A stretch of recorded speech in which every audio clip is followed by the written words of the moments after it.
welcome, welcome, welcome, everybody. I want to just see everyone's eyes connect and still moved to tears and then laughter. Right. Marvin's beautiful music. Just Yeah. have our little church pop up in the forest. I have no idea how he does it, but he does it. Not just the way he puts those little videos together, but the fact that he picks the music that just is so, resonates with our heart. And what I want to start with is just because the music is so powerful and so moving. And the fact that we are starting our choir, we have our first rehearsal afterwards. There's no need to rehearse or to audition for this choir.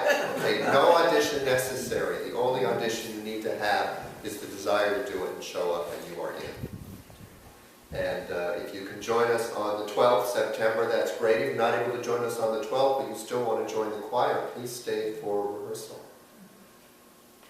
And I want to really honor what Marvin said about music. And after you said it, and I was listening, especially to that Andre Bocelli, which was just... Music is invisible. It's invisible substance that moves through us. And all that, when you see him up there, you see the energy that he is putting behind making that invisible sound that we honor. So the title of my talk tonight, if I can remember, or today, if I can remember it, is Wake Up. The power is you, beyond faith. I don't know if that's all going to fit out there. We didn't have a chance to put it out beforehand, but I'm going to try to fit it up afterwards. Just because I think it's important to have the titles of our talk out there each week so people can, if nothing else, they think, what is that about? And it can inspire them to maybe come and see what goes on in this magical little space that's been here for over 100 years and is in a process of blossoming. I feel such gratitude being here today, and that through divine spirit and certainly actions on my part and willingness on your part, that I am now your spiritual leader, which seems like such a big thing, and yet it's inspired me to step up not only here each week and try to fulfill what that means for me, but it's really caused me to step up in my life in a whole new, authentic way. So I thank you and I bless each and every one of you. It's a gift, truly is a gift. And what I've been learning this past week as part of my fulfillment of my contract to now begin to move towards being an official licensed Unity teacher and minister.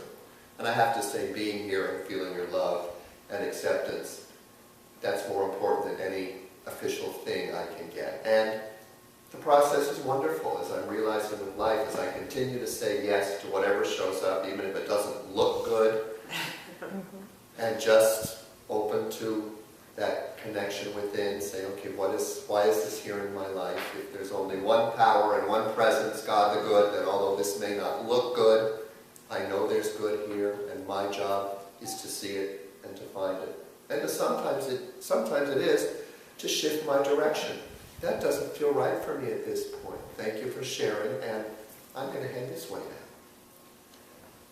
But the gift of moving towards being a licensed Unity minister is the class I took with Paul Hasselbeck the last 2 Saturdays. And one of the things he talks about is the words we use and what he calls our embedded theology, which is what we have, that sort of unconscious or subconscious belief about spirit and God and what that is. You know, we talk about God the Father, or even when we say Christ within us, you know, we can easily think that we're the bun and Christ is the hot dog. And that's not what the Unity teachings really are about. It literally is that Christ is us. You are the Christ. You are the Christ as Lois. You are the Christ as Winona. And it's scary to open to that concept in a sense, but it's also quite powerful. It's quite liberating. So what I want to do in process of kind of teaching us how to call that truth in is start with our the affirmation that we say, the power of Christ. And we can all say it together. The light of God surrounds us. The love of God enfolds us. The power of God protects us. And the presence of God watches over us. And I've changed that in my own unity process to say, the light of God surrounds us, the love of God enfolds us, the power of God moves through us, the presence of God is within us. And since working with Paul the last 2 weeks, I've realized that that still has a lot of separation within it. And so what I was processing this past week is much simpler and much more powerful. I am the light. I am the love. Or even getting rid of the. I am light. I am love. I am power. And I am presence. The separation melts away, doesn't it? Can you, I literally feel a difference in my body when I say that. And when you recognize that, or even if you just assume it's the truth, I'm never asking you to believe what I say. Part of the Unity teachings is that it's about experiencing these lessons as truth. The Fillmores went to the Bible, went right to Christ's teaching, saying, we want to go to the teachings because we want to experience this in our own life. We don't want to just take it for His word or believe it. That's why I'm calling this beyond faith, believe it on faith. We want to practice these principles in our life and know it from our own truth because we've experienced it.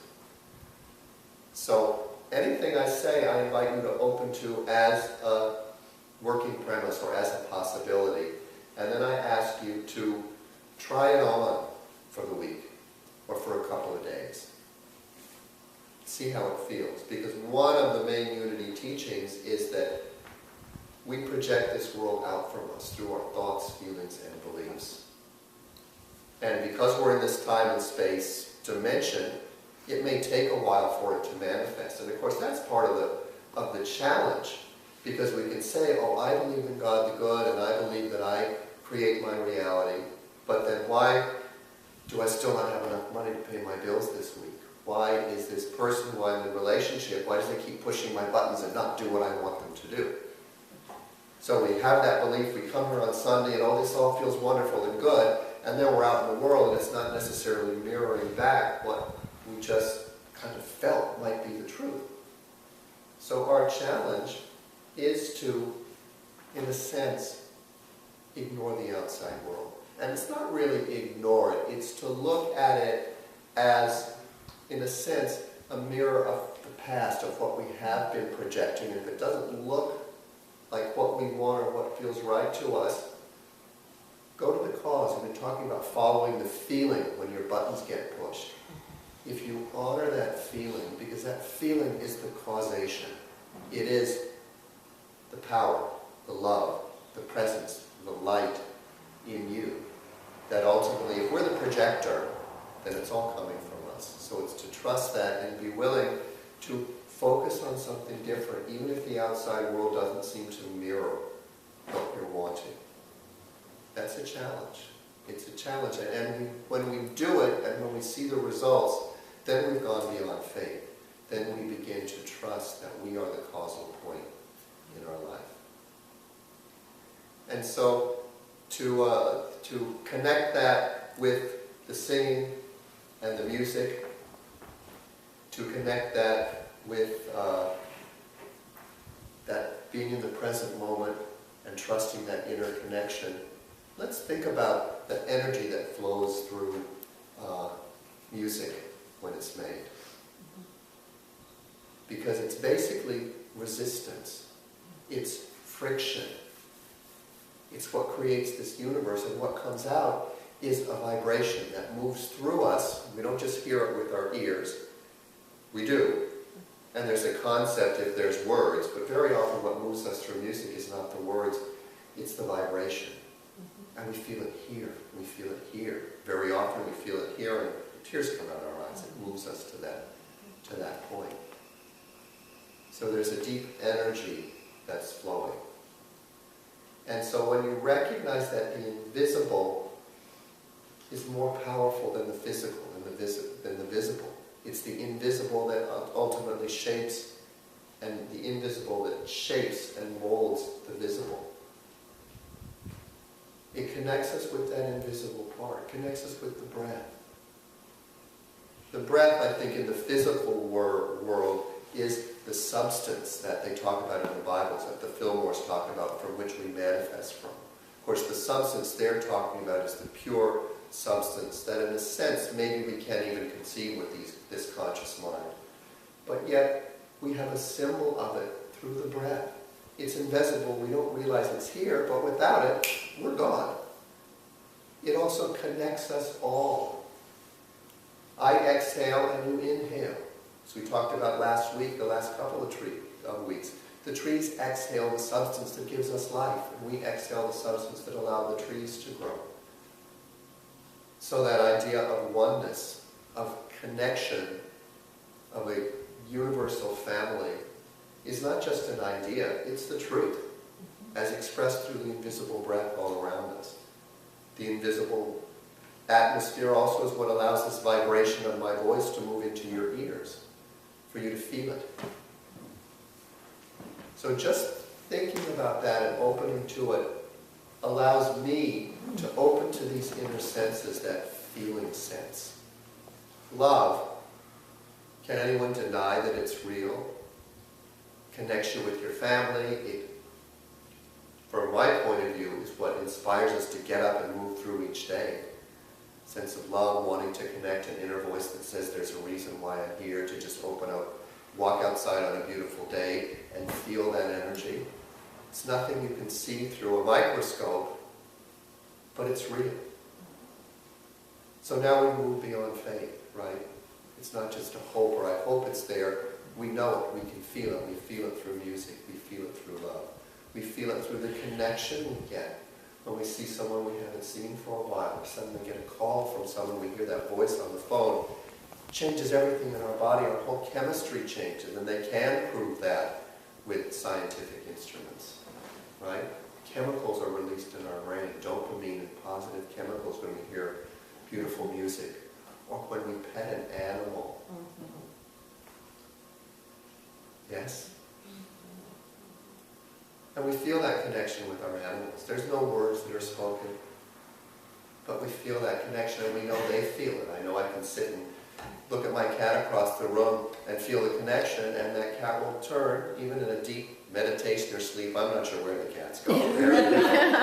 But my sense is they're the divine beings that are holding the energy on the planet sometimes.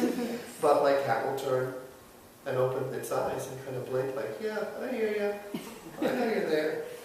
We see that with children, certainly with babies. They come in, and that gaze of a newborn baby or an infant has an infinite quality.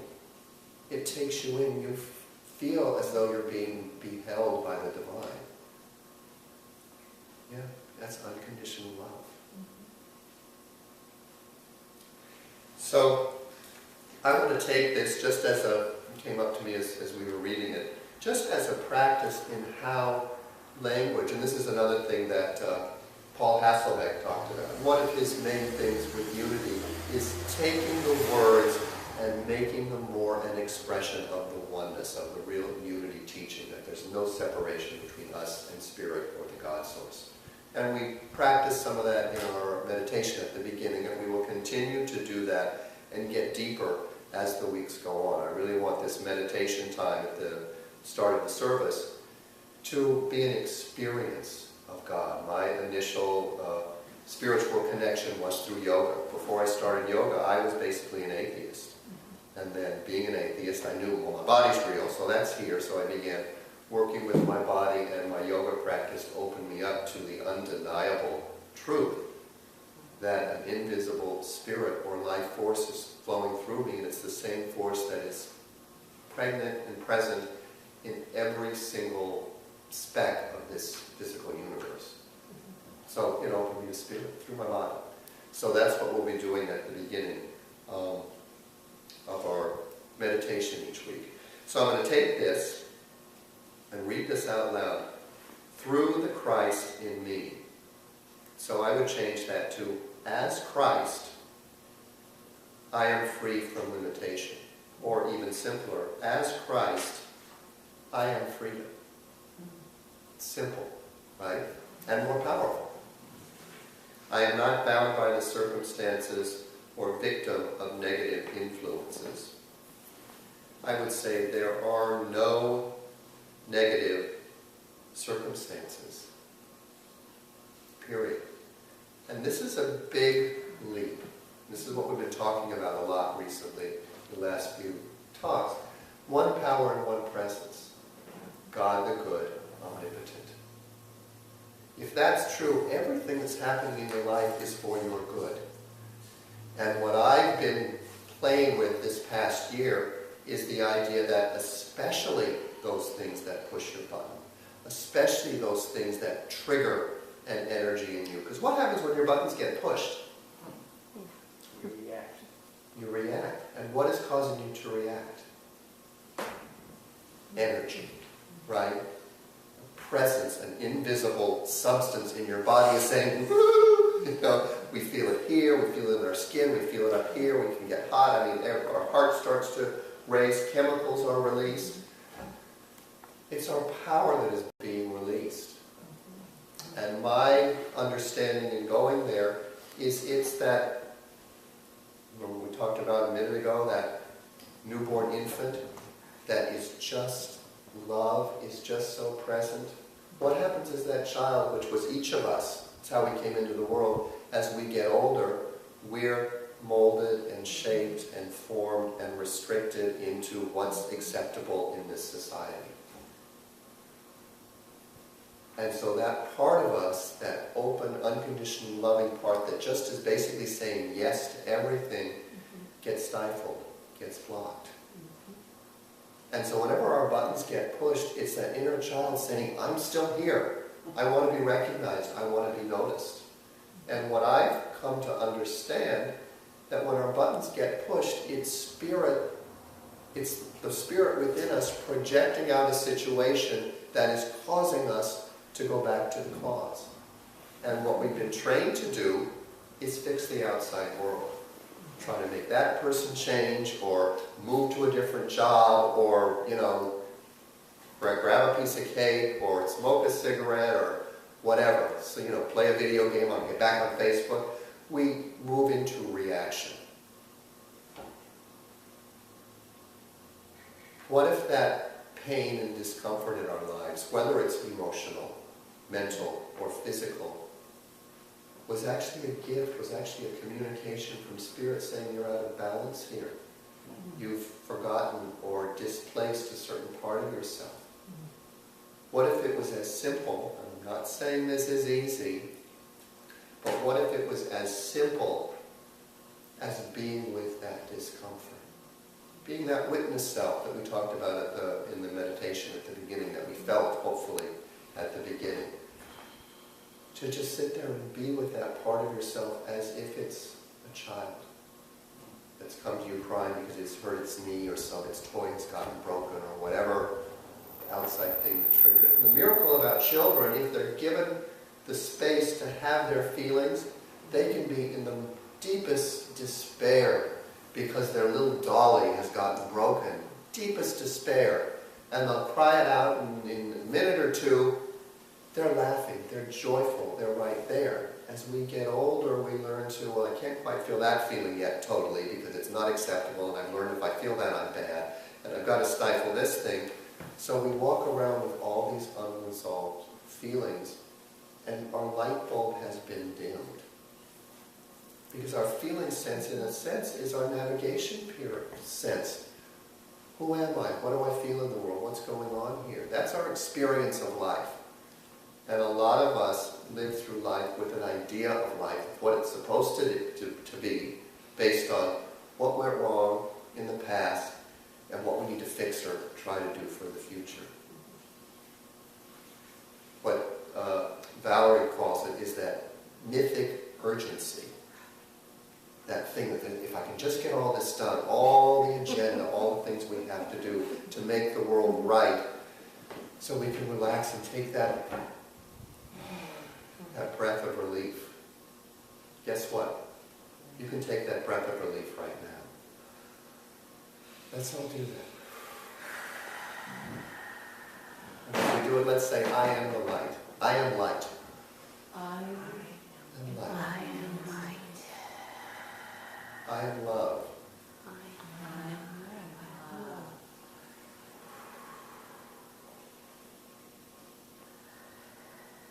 I am power.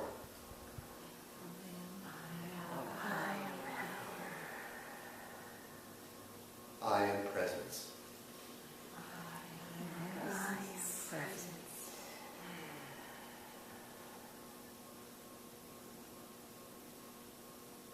And notice how it feels.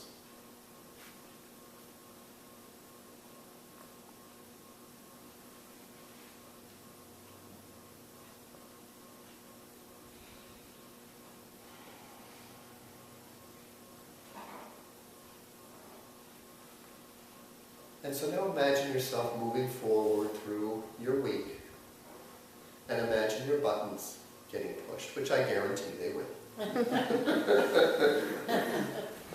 Because the goal of life isn't not to feel. It's one of my favorite quotes, which I'm sure you've heard me say it before, you'll hear me say it again. It's the Joseph Campbell quote, that he believes that most people are not looking for or searching for the meaning of life. What we're longing for is an experience of being alive, experience of living. We get that through the feeling sense. It's not a concept. Concept is a distortion or an idea of what life is about. That's another way of moving beyond faith. You know, we have a faith that everything's going to be all right if we trust in spirit. Truth is, everything is all right now. Thank you. As I said it, Heather Mountain, which is another proof of our divine connection. And when we come at the world with that idea, I am light, love, power, and presence, it's also important to know and remember that everybody else is as well. Especially that person that's pushing the buttons. And so when your buttons get pushed, let go of the effect, which is the outside world, and go to the cause. One power, one presence, God, the good, omnipotent, which is you. So you're creating whatever's showing up in your life. Can we let go of the judgment about it? And that means, and this is a little bit of a conundrum, it's a little bit of a mind fudge, is that the mind is based in duality. And duality is good because it's that friction, it's that push and energy that Bocelli needs to hit that high note. And he's not just hitting that high note here. Everything in his being is pushing into that resistance to allow that divine sound to come out. This is our playground, the duality. They're the laws that we've created as spirit to be able to create in this world. Create as this substance of God, as these bodies. And of course our body is the first creation. But when our buttons get pushed, go to the cause, go to the most obvious thing that's happening. The first thing that's happening. Which is not necessarily the outside thing that's triggering it, but it's the feeling. And it's amazing, I have found, when I'm willing to neutralize my emotional charge, which means when I'm triggered on the outside, I go to the feeling, sit with it and breathe into it without judgment, Sometimes I'll say, what does this remind me of? How is this familiar? And as soon as I ask that question, I'll get a little montage in my life, little things. Oh, it's when that teacher blamed me for something I didn't do. Oh, it's when Mom punished me that time and all I was doing was just, whatever. You'll get little, and you ask yourself that question not to find the right answer, because it's the ego mind that wants to, oh, this is where it's from, now I know it's okay. You call up the memory to increase the feeling, to allow yourself to strengthen and charge your batteries, which is your feeling center. I also invite you this week to remember to do that when your buttons haven't been pushed, when you're not having any particular feeling. It's a way of strengthening and increasing your conscious awareness of this feeling center, because I guarantee you're always feeling something. And since the ego mind can get kind of addicted to the drama, we only notice the feelings if they're really annoying us or if they're really good. And so we either try, and how do you do this? When you're feeling really good or something really good happens, you immediately jump into what you need to do to keep that happening? Yeah. So you've abandoned the feeling to go into some sort of plan because you're afraid that the feeling's going to go away. They talk about allowing the feelings to self-liberate in the Tibetan book, the Tibetan Yogas of Dreams and Sleep. And it's also the way to release karma, to remove yourself from the give and take, the push and pull of karma. And it's simply being willing to be with the feeling without wanting to grasp or avert the feeling. It's a very powerful practice because it gets you out of the head and gets you into the moment. So this week, take a moment when you're just feeling relaxed, nothing much is going on, and be in your feeling center. Ask yourself what you're feeling. Allow that feeling of calm and peace and just feeling like nothing's going on. There's that mythic urgency has maybe disappeared for a moment. Allow yourself to fertilize and honor that feeling of calm and allow it to perhaps blossom into a feeling of bliss or serenity or just gentle, calm gratitude for life, or a sense of just simple self-acceptance for the moment. So much of our lives are planned, processing what we think should have happened in the past, and I should have said that to that person yesterday when they said that. We go into all of these scenarios. Or same thing projected into the future. Next time I see that person, I'm going to say this, and it's all about trying to resolve a feeling that's here right now. Go to the feeling. Trust the feeling. That's spirit, that's your authentic self, that's your child, the spontaneous, joyful, creative part of you. And by being willing to go there, we become the loving parent, the wise guiding father, and the loving nurturing mother. That's the trinity of who we are. Creative, joyful, child, spontaneous, wise, guiding father, and loving, nurturing mother. We each male and female here are all those parts. So, I invite you this week we may go through more of this, but I think we did enough to get the point. I invite you this week to look at what you say to yourself, to look at some of the words, and more than anything, to honor this feeling sense as an immediate and pure connection to spirit, to that innocent, joyful, creative child, and be the loving parent. And I also invite you to reach out to each other, to share from that loving place, to be the mirror of presence, of love, of light, of power. And I invite you all to join us for our fellowship afterwards and for our choir rehearsal. So now it's time. And Marvin, is there something you can play as the basket is going around? I would love that. Now's the time to, if you choose to take your substance, your offering in your hand, and give it from a place of power. Give it from a place of love and trust that what you give out to this place of spiritual nourishment is simply an affirmation for what you're calling forth of more in your life. And I also want you to remember that it's never an obligation to give anything here. Your presence and your love is accepted. If you want to give substance in the form of money, wonderful. If your gift is to bring something to eat afterwards, that's wonderful. If your gift is just to send love and blessings to this church, wonderful. So whatever works for you. That's our gift, is to be here for you. And we know that we are abundant. We know that the energy and vision that's flowing through this church is increasing. I see it each week as more new, beautiful, glorious, shining faces show up and share their energy with us. And with that said, maybe the gift you can do this week and for our church is to, if you got something that was valuable here today, share it with a friend. Tell them if they don't live in the area, tell them to go to our website. The talks will always be up, and we're going to increase that. So talk to me afterwards if you're not sure how to get to the website. I can give you that information.